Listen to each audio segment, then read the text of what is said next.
ngo mu gihe nari nkiri umunyabyaha naragenze ndaruha kandi birambabaza ngo iyo nibutse ibyago by'aho hantu. Nshimira Imana kuko uyu munsi mfise ububasha bwo kubohoka nkitandukanya n'ibyago, kuko ibyari ibyago nkabona kugirane kujabuka, kwambuka, guhigwa. Uragize neza uhisemo igisumba byose, ko uhisemo kumva ijambo rya rudasumbwa. Icyo umenya cyoco umugisha w'Imana tuwurongera mu kuri kw'ijambo ryayo. Muri rizamu ryo hagati ya 6 na 9 uyu munsi tugira tuyirongeremo inyigisho y'166 ishingiye ku gusenga ngo duhindure kw'izina, ko no ku musaraba mweranda, mu rupfu rwa Kristo, mu kwaturira ku musaraba kwa Kristo twahinduriwe amazina, duhabwa ububasha, duhabwa imbaraga zuko amaraso yasesekeye adukiza ibyaha n'ibyago, kandi utiteye ijeke akayatura kwatabarwa. None rero ugize neza, turi mu mwanya wo gusoma ijambo ry'Imana dukosako. Ndasabye ngo umutima w'Imana akore cyane muri uyu mwanya gusumba ijwi ryanje. Ariko tubanze dusenge, twoguruze ikirere cyiza ku buzima bwacu, twibutse Imana amasezerano yasezeraniye abakunda ijambo ry'Imana, tuyibwire ko tujya ku gicaniro aho dushyira umubavu umota neza.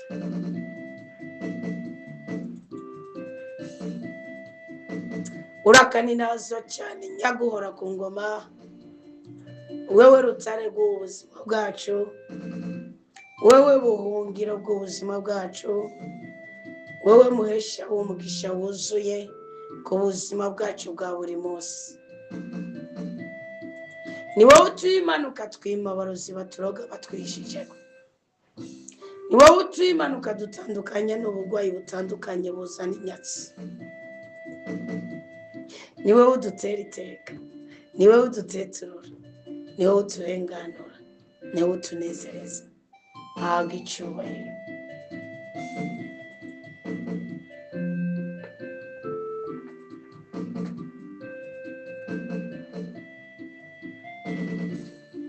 Ububasha bwawe nibugwirire muri twebwe.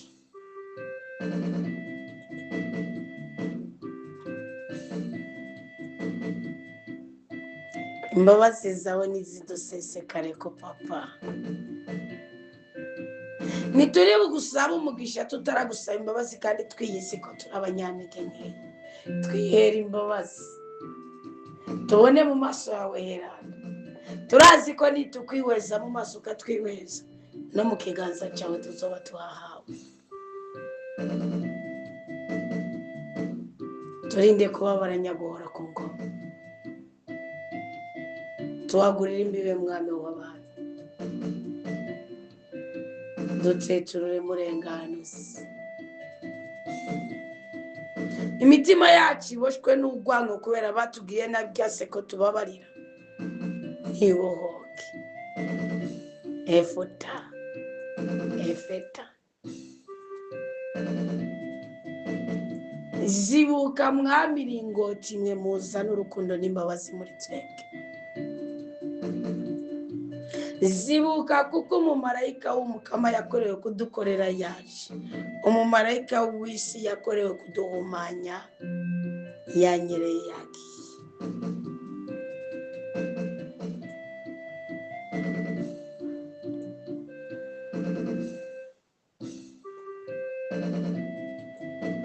Mwamatwi mutumva nimuzibuke mwumve, warurimi wagobye goboro kuvuge, wandita byaruguru kubyare. Wa mutima ubabaye imitsi izana, imigenda izana amahoro, izana umunezero, ni benshi tari muri wewe. Wagahinda ntugende, kuko amatwi yazana agahimbare yamaze kuba installe muri tseke. Wabwibone n'ugende kuko guca bugufi duhabwa n'ubwami bw'ijuru kwamaze gutata ikibanza muri tseke. Wanzira uzana namwo ubugwayi, wanzira uzana namwo kwiheba, genda kuko ibiduhumanura byamaze kugaragara ku buzima bwacu. Amaraso ya Kristo ari gutembesha, amaraso ya Kristo ari gukura, amaraso ya Kristo ari kuboha inganji z'umwijima, amaraso ya Kristo ari guturira ibiyago n'ibiheko, amaraso ya Kristo ari gukuraho ikizira, amaraso ya Kristo ari gutengeneza inzira y'umugabo. Mukama ihema ryawe ribe muri tseke, Mukama ubutware bwawe butwarire muri tseke, Mukama ububasha bwawe bukorere muri tseke. Mukama urakoze kuduhaye umuco, Mukama urakoze kuduhaye umuco, Mukama urakoze kuduhaye umuco, Mukama urakoze kudutandukanije n'agahinda gahimbaro kakaturose. Urakoze kuri mu nzira zo kudukurako ibisuzuguro by'ubugumba, ibisuzuguro by'ibyangiro, ibisuzuguro by'ugusoberwa, ibisuzuguro by'ubugugu. Urakoze kuri kuduhera abantu ubwenge, urakoze kuri duhera abantu umwete, urakoze kuri guhumanura umurundi n'umurundi kazi wumvikane, wicare basangire ukuri kw'ijambo ry'Imana kandi bagusabikanirize bene wabo, gutyo ineza yawe Mukama ishare mu barundi n'abarundi kazi, twibere igihugu c'amata n'ubuki, kandi tube umuco w'isi, tube umunyu w'isi, tube igisagara cubatswe mu itaba ry'umusozi atawushobora kugisitura, tube abambere ntitube abanyuma, tube imitwe ntitube imirizo, tube abatsinzi ntitube abo gutsindwa. Uzodutungera urutoke mu jisho yisange yarutungereye mu mbone y'ijisho ryawe, uzotuvuma yisange azoba ari mu mivumo yawe, uzoduhezagira azohabwa imihezagiro yawe yose, kandi uzokubaha ijambo ryawe rinyura ngaho muri uyu muvukano azobihererwa umugisha nk'uko Yesaya 45:26 abivuga. Urakoze nyine ingoma, urakoze nyine ubuzima, urakoze nyine ibyiza, urakoze nyine ubwiranda. Twuhagire, tunezereze, dutabare, dutsetsurure, duhembure, duhe kwivuga ububasha bwawe kuko ugiye kuzuza amashimwe akanwa kacu n'imitima yacu. Ni mu izina rya Yesu Kristo natuye neza, ndavuguruje inabi, natuye amahoro, ndavuguruje amahane, natuye impuhwe, ndavuguruje ubugatarare, natuye ubumwe, ndavuguruje imiryano, natuye kuramba no kuranirwa, ndavuguruje impanuka n'ibyaha biduhuza no gukenyuka. Amen.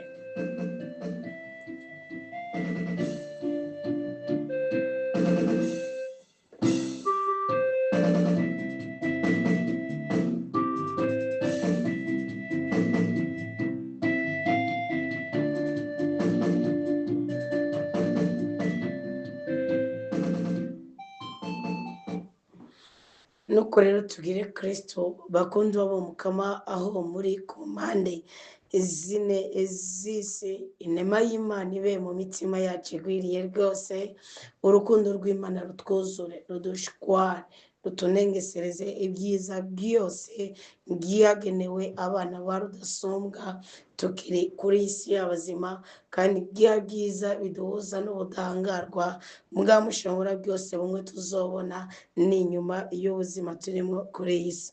Ubundi iri zamu ryo hagati ya saa 12 na saa 3 z'igitondo, ariko ntabwo ari impamvu z'ubugome si n'iz'ubugwayi, oya, ni kubw'impamvu y'inyungu y'umwana w'umuntu imbere y'Imana byatumye iryo zamu ritahaba. Turi mu kigabane rero cya 28, tugira gato dutangura cya 29 mu gitabo cya 5 muri bya bitabo Musa yandika. Kandi Imana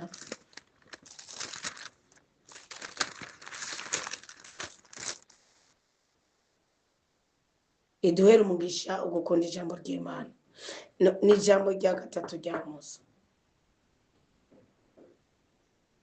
Mubyumve ngo naho mutonda kubaza ngo ijambo rya mbere rihe.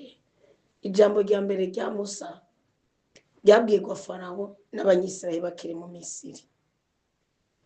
Ijambo rya kabiri ryabwirwa abanyisirayeli n'Imana mu gihe abanyisirayeli bari mu bugaragu. Irya gatatu rirabwirwa umunyisirayeli nande ari he bimeze gute. Sindi kubisabiramo ijambo rya mbere. Imana yakoranye n'umwasi w'umunezero, uw'amahoro, uwo kuramba ku munyisirayeli. Nimba utaramenya ko Imana iri ku rugamba rw'ubuzima bwawe, ukaba utaramenya ko Imana ikwitayeho kandi ifise ibyo yakoze ko buriho utarahwera, kuko izi mwe muzabazima niwo mugisha wa mbere usumba iyindi, uri kuyoba. Icya kabiri, ijambo rya kabiri, namba utaramenya ko igihe cy'ubugaragu ari igihe Imana igushiraho kugira ngo igukutse, numara kuronka byinshi bwiza yakugeneye ntuzoyihemukire, uri gutotezwa mu isi y'umwuka. Kuko muzosome neza Matayo 10, Kristo Yesu ntiyigeze ahisha abigishwa biwe amakuba bazobona kubwo kwizera. Avuga ati ariko ayo makuba yose muzoyatabagwamo. Inabyo mu ijwi ry'ubuhanuzi Yeremiya yavuze abwira Baruki mu kigabane cya 45 cy'ubuhanuzi bwa Yeremiya. Nigendemo inabi n'ineza byose ngabireka bikaba, kandi bizoberaho ubona, ariko wowe nzogutabara mu makuba yose naho uzoburi hose. Kubera iki? Kuko wanyizigiye. Nibyo Isaya yavuze ati no mu gihe cy'itano ry'umuriro, abo ni Daniyeli. Isaya ngo no mu bihongore by'amabuye no mu bugaragwa nzoguha guhera umukate n'amazi. Mbwa uzoba uhari. Ikigeragezo si karande. Ikigeragezo kuko Imana ishobora kikuguhera wenyine yishakiye. Ahubwo mivumo, imikoshi, ubugwayi nibyo biba karande. Kubera ko ibadata ba mama barabidutransmeta.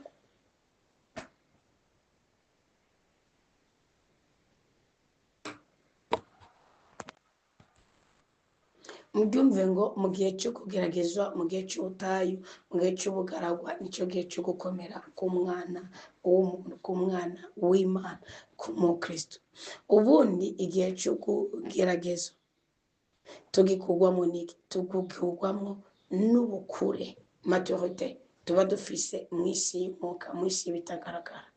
None rero igihe cyo kugeragezwa nikimara kuza ku buzima bwawe, uzomenya ngo hari ijambo rya kabiri Musa yavuze. Mu gihe cyo kugeragezwa cyaga ibintu bitameze nk'uko ushaka, nicyo gihe cyo kwegera Imana. Si cyo gihe cyo kurondera ibindi binafonofu. Cyagihe cyo kugwayi, cyagihe cy'impanuka, cyagihe cy'ibisuzuguro, nicyo gihe cyo kwegera Imana. Ne twagize ibihushane kuko ibyo bihe Imana iratureka ngo bitubeko. Mbwa birashaka tugume tumeze nk'inuma, twihweze nk'inzoka, ukwezi gusa yabwiye, kandi tugire bucece nk'uko Kristo yabigize imbere ya Ponsiyo Pilato, kuko ngo umutima w'Imana araza akaduha ibyo tuvuga, cyane cyane ibiba bikenewe ko tuvuga.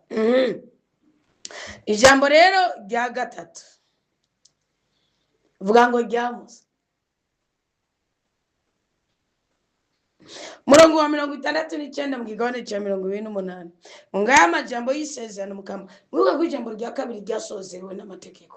Ni ugira umwete wo kumva no kumvira amategeko ndagushinze imigisha zizokuzako, kandi nutumvira imivumo yose izokuzako. Iteye ubwoba. Koresha akarongora abandi, koreshwa akarongorwa abandi, ugaruka byarira kuzimu. Kareka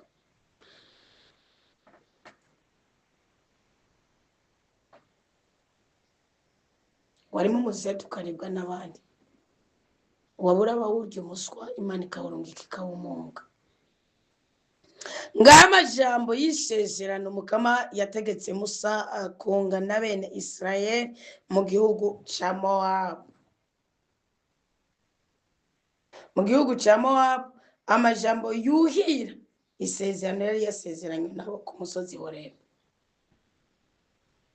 Nimuzokwivange n'abarozi, nimuzosambane, nimuzokwibe, nimuzoraguze, nimuzokora amakosa yakogwa n'abo bantu nimuye.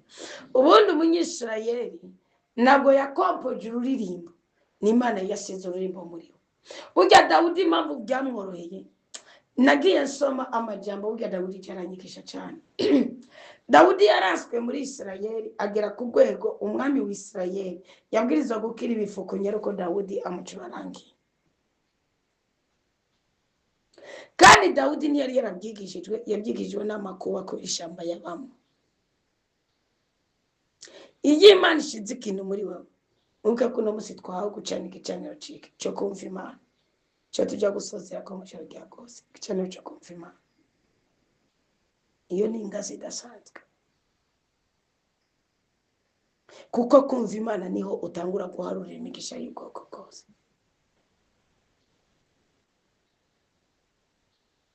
Dawudi Rwanda yo gutabwa wenyine ubwiwe ntiyita, aravuga ati ngo nyagumye niteze kugira neza ko Imana nkiri kuri isi y'abazima. Dawudi arangwa muri Israeli baramugwanya, kandi ugwanijwe n'umwami ninde yagutabara, ugutabaye aca yicwa. Agera ku rwego Dawudi ahungira he, Zaburi ya 34 kataja kwisengerako. Agera ku rwego Dawudi ahungira, muzosoma Zaburi ya 34 akarongo gatandura, mbega twihuta.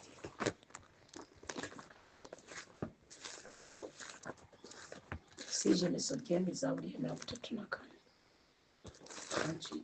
34 ngo zohezagira umukama igihe cyose, ishimagizwa giwe ntirizova mu kanwa. Ubwa Dawudi aha yari kahiga umuhigo, ntiyari kavuga ibyo azogirirwa kuko ntiyari bwaba umwana. Uwo wari umuhigo ntiyari bwimigwe. Umutima wanje wiyayagiza mu mukama, abicisha bugufi nibumve bahimbarwe. Ngo nimuninaze umukama hamwe nanje, ntiwayagize twese hamwe izina ryiwe. Nararondeye umukama aranyishura, ankiza ubwoba bwanje bwose.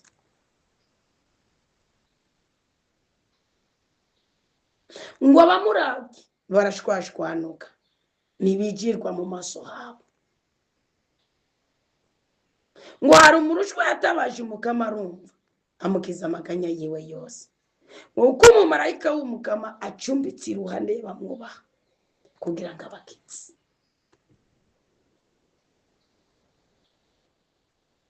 Ngumviriza kandi murabe ukuntu umukama ari mwiza, hahiriwe umuntu amuhungirako.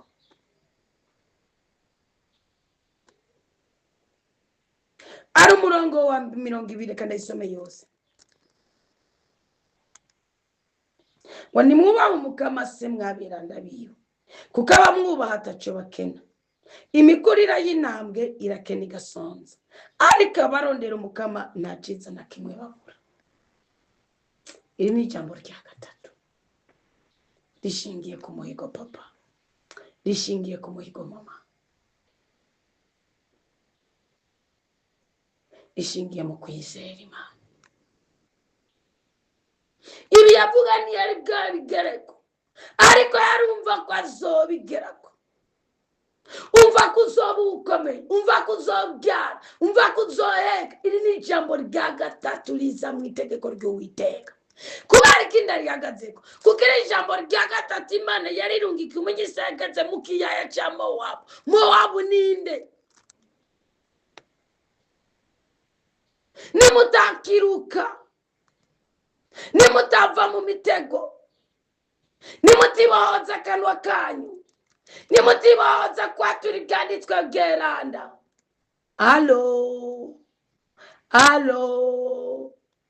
ngura umwana wa minisitiri, who are you? Ngura umwana w'umugwiza atunga mbere mu who are you? Ndakuraya nawe wabawe nakabaregwe konyene kagozo gutumbuka nyuka. Ubusambanyi bwonyene bugutuma itunga ryawe riyoka. Nguyu umugabo yitwa Dawudi. Iri ni ijambo rya gatatu mutaritegura, tuba turiko turagenda nawe. Byaturuvuga uti ndakomeye, byaturuvuga uti ndahiriwe, byaturuvuga uti mfise igitangaza, byaturuvuga uti ndavuga. Nanje ndavuze ndavuga, naye ndavuze ndavuga, naye ndavuze ndavuga, naye ndavuze ndavuga, naye ndavuze ndavuga, naye ndavuze ndavuga. Byaturuvuga uti ndahiriwe. Razina yari batanze yaripfutse ubihabwe.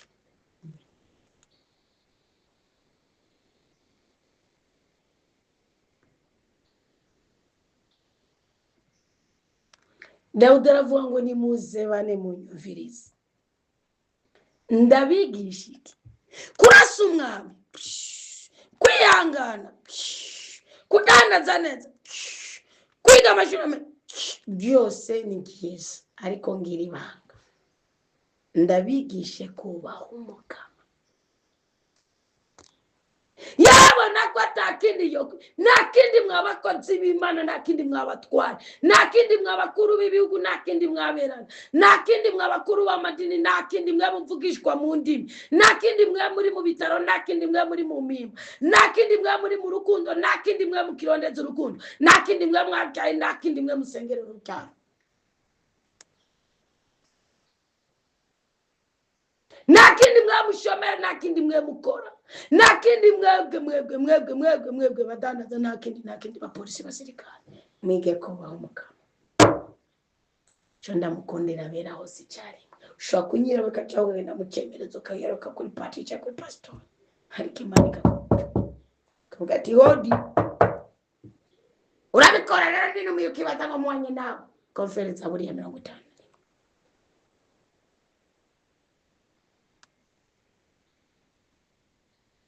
Dawudi aratura n'akanwa kiwe. Uyu mugabo Dawudi ndababwiye gato ibihe yarari mu kwiruka. Yari muri bya bihe bwito, ibihe bya pelets. Uwigwanagwana, uwicira inzira, uwo force, upushing. Maka abonye agacu. Yapushingiye mu nda kwa nyina aba mu gisokuru cya Kirisito. Bigishe kuri pelets.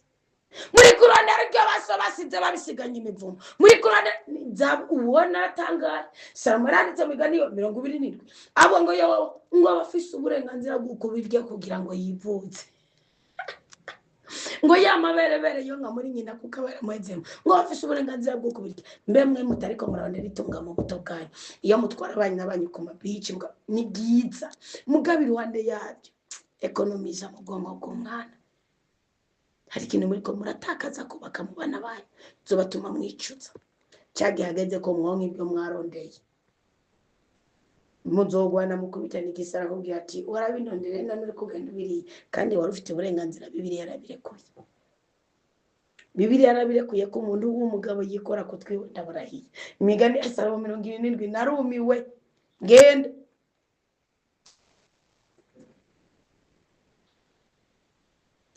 Dawudi avuze ngo mbega nuwe muntu yifuza kuramba.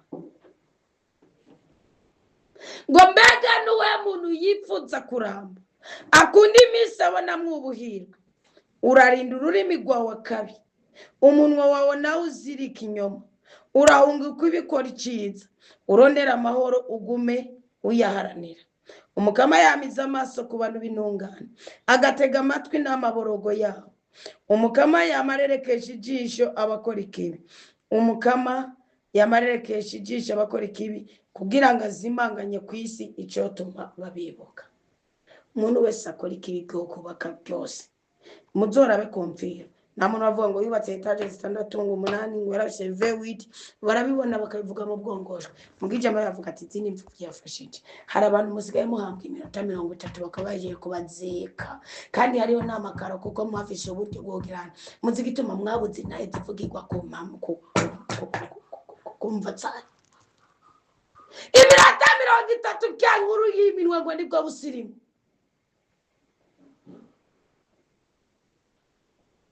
Miangwi ngo muyana bavuye kumuhama ngo bari bajeje imiduga bariko baratsa bagenza mu kuduganya umugenza kuja muri parking iko no mu boss kubereka imva bariteguye neza amafaranga kwitegura birahari muragenda baravuga amajambo barasezera amashe mu kinogo na testimony na témoignage na Anita zavuga ati nuko umuntu yawe yigeze kutugurira ibyuma byo muri studio. Yigeze abwirane ngo mfate ijambo ndonke nikindi kavuga tarakera n'ubutunzi bwose uzosubira kugera muri studio gute. Namvugi ari nguvuga ati jewe nukuri yarambereye papa mbera mama. Na mugwagwa na ushonje. Na n'umukozi w'Imana azoza ngo ahagararire basi. Erega bugerekana Bibiri banga. Iyo utanga icya 10 neza. Na Bibiri banga. Bibiri banga hariho rija gukiza hariho n'uja gutetereza hariho tetura hariho n'uritetereza ndabivutse Bibiri banga icya 10 gitanze neza aragera igihe kikavuga aragereka ikavu kubera iki hantu ushira icyacu uhubaka ikirere intara umurima basi iyo tuvuga akantu kakomeretse gatoya basi iyo tuvuga ngo igicaniro c'intapfa iryo jambo murazi igihe twariherewe n'ukwezi twagizemo intara nyinshi cyane ukwezi kw'icenda igicaniro c'intapfa muba mufise basinywa kujya kwa konti muvuma banke iyo bakuguranye iyo bagusuhuje ni lottery iyo utanze icya 10 iyo utanze ishikama anniversaire aho hantu uburi umukunzi au fur et à mesure mu gihe runaka uzohaba utajebajeba ubw'Imana uti numa ndaguha ndaza ndagira icyo ukora ni iki uhagira uburambe ku buryo bw'uko Imana umusugizi ibyago cyangwa umunsi w'uguhera cyangwa umunsi w'ugusaza yavuga ngo none korone amasaziro yiwe ni gute yosaza yigonza atagira ikimugwaza ni gute yowera nasigara aragira ikimurerera ni gute yowera nasigara naronke kimuhamba niteka ni ya testimony mwibaza ngo ni ibintu bisanzwe mwibaza ngo ni ibintu bisanzwe mwibaza ngo ni ibintu bisanzwe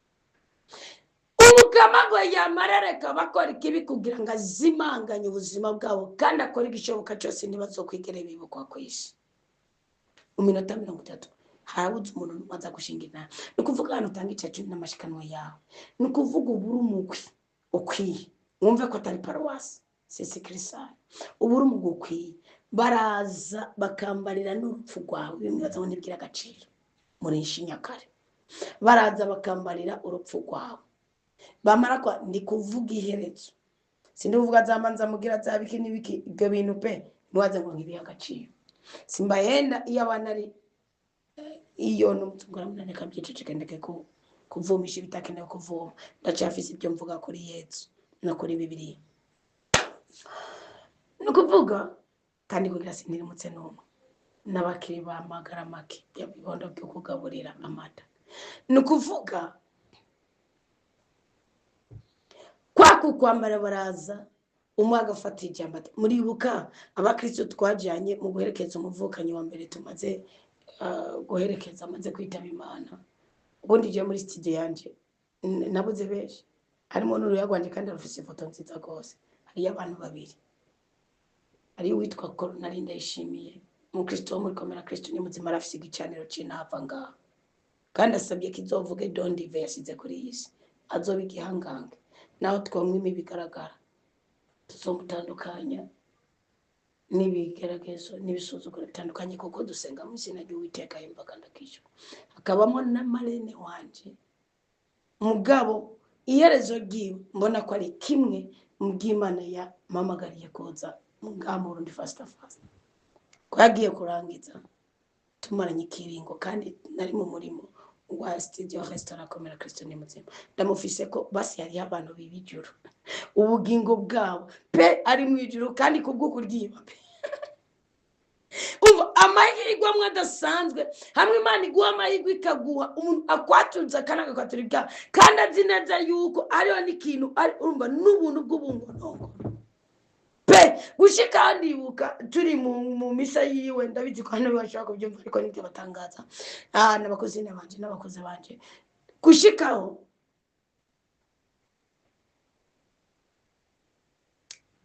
mu misa yiwe na sentation menga n'igisomo ariko entasho sinzoyibakira ko nanje natangajwe n'ibintu namusabiye niko nasabye icyo kitiwe mugabe icyo ngomba kubabwira ni iki ni musaba abantu bafise umwuka w'Imana umwe ashobora guhabwa ko nawe uri kurataje kugusohoza uri mu gihe cyuka kwita kugira ngo ubugingo bwawe nibo ubundi je kugira umuntu amuhebera amasaha 5 ari uyumwe ntabwo ari ikintu gisanzwe kandi cyanegereje abana biwafu bose bari muri komera Kristo ni muzima icyanegereje nuko gusozera kwiwe ubundi yari ari muri koma kandi nayimusanzemo sa n'uyivuyemo kandi nagiye ngiye gukora igikorwa cy'urukundo kijya bijya bya 10 byanyu ntwara mu bitaro bya bitariki 30 z'ukwezi k'umunani twinjira mu kwicenda twinjira mu kwicuma cyeze ukwezi kw'icenda I don't know twinjira mu kwicuma ego kwaciye amezi abiri nakandi gihari kangaruke gato ikuru umuhisi wo muri studio restaurant Komera Kristo Nyamutsi igicaniro ciwe cinava none gishaka nicyo akunda kubera iki umugisha we yawukuriye yawe yabwirizwa kuwukorera nikito batangaza indoto ziwe Imana yarazimuhaye kugenda kwimana aramutegura imuha indoto imuhiyerekwa imuha ibintu bibi nuko gusaba Kristo basi urupfu ruradusaba mwabwe ati rurafize nubona ari umuntu yakubabaje mu buzima bwawe nk'umugabo wawe umugore wawe umwana wawe kone yakubabaje amugacu uhabwa indoto y'ikintu uwo muntu agukoreye utegereza kwitandukanya nawe ukavuga uti sishobora gusibisa konsekansi y'ibwiwe kuko icyo ubika umubabaro wiwe muri wewe kwaje kwidodombera Imana ngo ukatanyanga ngo bitagenze uko uba wamaze kubwira Imana uti burya Imana ibamaze kubona ko uzohava ugirane uko disoni zina giye kubera umubabaro ugiye gutegwa nako ibintu bigiye kuba cyubwiye ati ngwino banzotse nico bita intungane kenyuka bibiri muri Bibiliya mu gitabo cy'ubwitonzi sanitari karabivuga nukuvuga hari umuntu wumva ko utoshobora kubabarira mu buzima bwawe ukabona kubera icyo yakoze ukiyasena ibindi agiye gukora kandi Imana ikabibona ko umuntu afise umuvumo ukazokora icyo kintu azakomeza akabindara agakomeza akabyara hanze agakomeza akagirana kandi Imana igakibona kutitaguriye kubyakira ushaka uzokora ikintu gisa n'ingere kwindi cyane gituma umutima w'Imana bakure yawe Imana ikikora nigikira kugira tutaha ugiye rero mu ndoto mwiyerekwa Imana irabiyereka igicaniro ciwe cinava ndabizi neza ko mu bintu byatunezereje bikanezereza umuryango we ibyo bifise ko inahe ndabizi ko studio restaurant Komera Kristo Nyamuzima iri kubera iki gicaniro cinava rero igicaniro cinava ku ntungane nikizima iri ni jambo rya gatatu niko ndababwira mugabe igicaniro cinava iyo akibuze muri wewe Imana ikwita umugome ikaguhamagara ikakugisha inama niwe yana okay nugyumva okay nutagyumva shabuza nigira Imana Yeremiya 3 yarabivutse undi Imana nigira inziko ahubwo inyuma yuko tuyibabaza nyuma yuko tuyiteranyako ivuga imvugo tudashobora gusobanukirwa niyo mpamvu umuhesha wa mbere w'umugisha wawe avuga imvugo usobanukiwe akarorero urayi mu muhesha wa mbere w'umugisha we ninde si Melkisedeki mezami si Yesu Kristo so mwami w'Isalem mwami w'amahoro ntibahuriye mu kibaya cya Kidron apfutse mukayinsinze avuye gutabara Loti atsinze umwami wa Gomora n'umwami wa Sodoma bamugeragereje amashikana akavuga ati nariti bigaze imbere y'Imana nawe araza barahura amubanza umukate no muvinyi z'imbaraga ndiko ndavugisha sibyo kujyanariye n'imbaraga z'Imana ngo aramubwira yaramuramukije urayimagira indero avuga ati urayimavuga ati ndi urayimwene tera mwene Nahori ndabibagiye ko bira njyaga kuvuga abatana neburiwe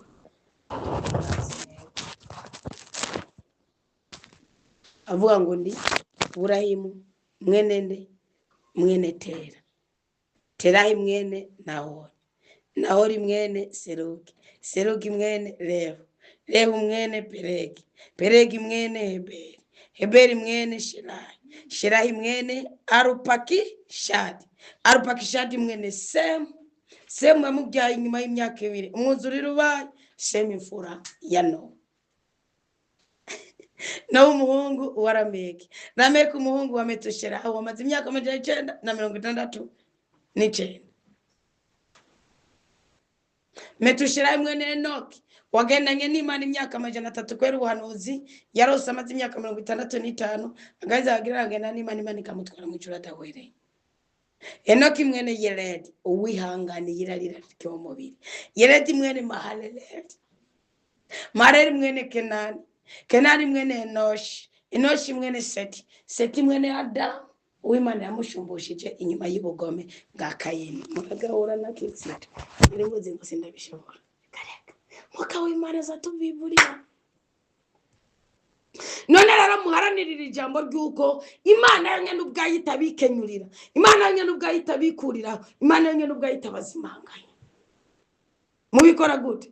Ngo cyane igicaniro cy'intava, ngo Burahimu ahura n'umuhesha mugisha, kandi cyo ntushobora kugicana utarahura n'umuhesha mugisha. Ushobora kuvisa abasaserdoti, umwe akakuyobora imyaka 3 kagenda, undi akaja kwiganza yage, undi akuyobora 2 ariko bose mukama muhuza kandi muriza mukuri bw'Imana ry'Imana atarabo umuhesha mugisha wawe. Ibyo mudacanganikirwa. Nabwiye mu bisego isengero ndimo kuvana mu buhinje bwanje. Sibyo kandi ibyo niko biri kandi nabo barabitahura.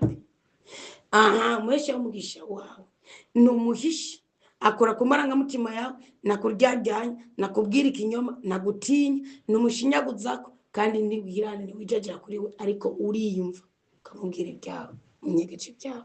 Uwo no hariyo nabo mwikanga ataribo. Nukuvuga rero Melkisedeki umuhesha w'umugisha Burahimu ni watanguye guhabwa. Ngo Burahimu aravuga ngo ndi Burahimu, arivuga Kristo Yesu aramubwira ati nanje ndi umwami w'amahoro, nta data nta mama, sinavutse ejo canke hirya y'ejo, ndi uburyo. Avuga ati bwa bundi nabana wa n'abadamu n'abaseti urabasumba. Ngo acamuhereza kimwe muri 10. Acamuhereza kimwe muri 10. Ngo araheza rero aramuhereza ngira. Ngomereza ahantu wagumye. Aramuhereza rero amuha kimwe muri 10. Umuhesha w'umugisha wawe ni oringa te ni wahabwa kimwe muri 10. Nakwibwira amateka y'usanga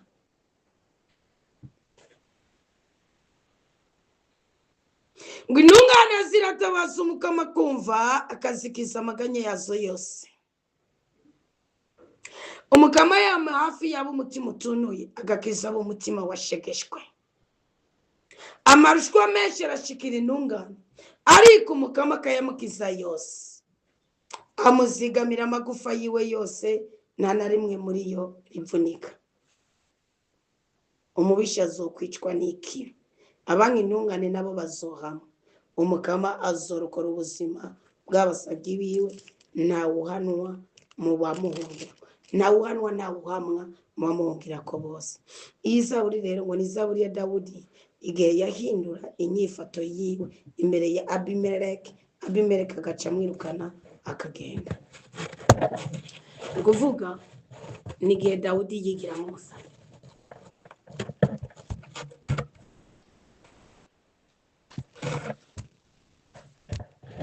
Nigihe Dawudi yigira nk'umusazi, Sawuli amwirukanye aja hakurya, abona ko yagiye yabiciye Goliyati, baramurya baramwica. Yagira nk'umusazi avuga atereka mfunja kugwa mu banyamahanga.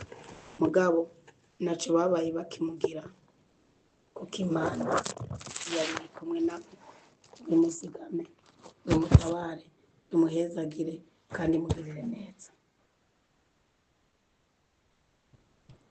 Muzo amazi asomana azobagira.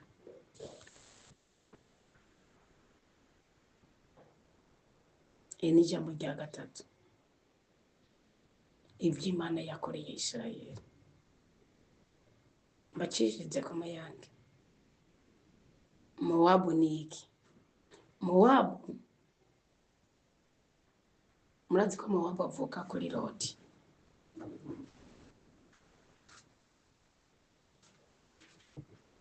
Mowabu amaze kuvuka kuri Loti, Loti murazi ko ari umuhungu wa Burahimu, ko ni mwene Nahori.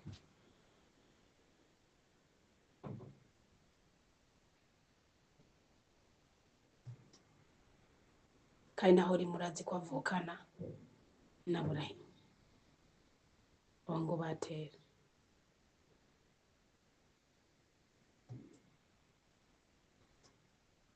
Nahori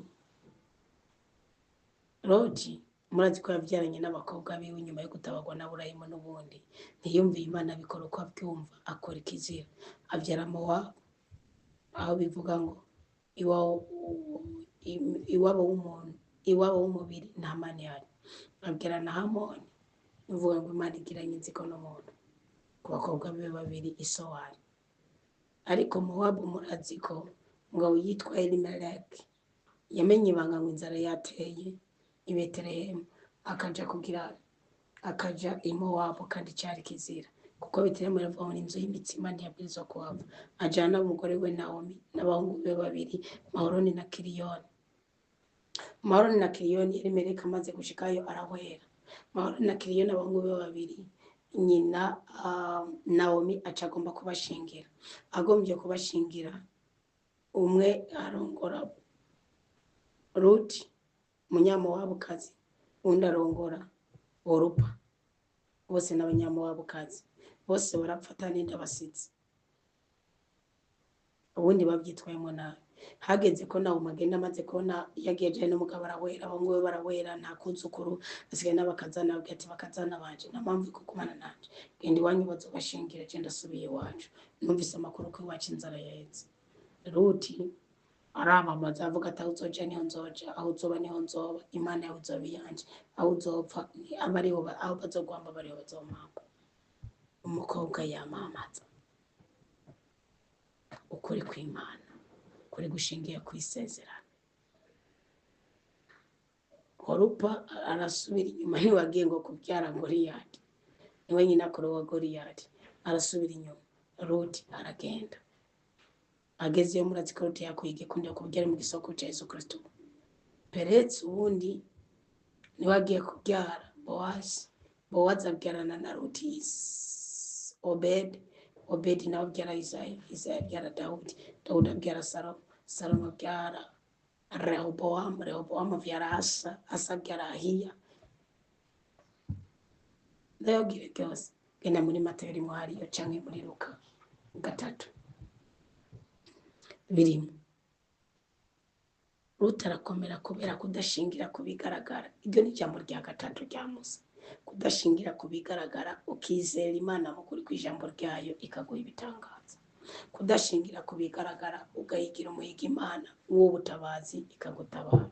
Kudashingira kubigaragara ukanezerererwa icyo Imana yavuze wizigiye ko nuko kubako kizokubako. Mvura ijambo rya 3. Ijambo rya 3 twaribyanze umusaruro dushingiye kuki. Icyo ni ikibazo tuzishura ejo hagati ya saa 12 na saa 3 z'igitondo. Imana nyina amahoro ibaho umugisha, ibishimire, ibanezereze, barinde kubabara, ibahindurira amateka, ibaho umugisha no mugwiza, kandi bahe kugera ku ntego y'icyo yabageneye kubaco. Mwarayezagiwe, muragahora n'inema y'Imana, urukundo rwayo, ububasha, ubushobozi n'ubudahangarwa bwa mutima w'Imana akorera muri twebwe bituyobore kandi bitubyarire umusaruro ijambo ry'Imana twumvise. Amen.